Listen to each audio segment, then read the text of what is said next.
வணக்கம். இது நியூஸ் மீடியாவின் முக்கிய செய்திகள். இன்றைய தினம் நமது நாட்டின் 15வது துணை குடியரசுத் தலைவராக தமிழகத்தைச் சேர்ந்த திரு சி.பி. ராதாகிருஷ்ணன் பொறுப்பேற்றுக் கொண்டார். குடியரசுத் தலைவர் மாளிகையில் நடைபெற்ற விழாவில் குடியரசுத் தலைவர் திரௌபதி முர்மு சி.பி. ராதாகிருஷ்ணனுக்கு பதவி பிரமாணம் செய்து வைத்தார். இந்த விழாவில் பிரதமர் நரேந்திர மோடி, முன்னாள் குடியரசு துணைத் தலைவர்கள் ஜெகதீப் தன்கர், வெங்கையா நாயுடு, முகமது ஹமீத் அன்சாரி, மத்திய அமைச்சர்கள் பங்கேற்றனர்.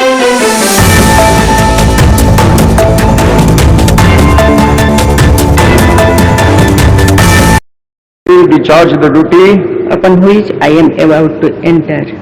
Upon which I am about to enter.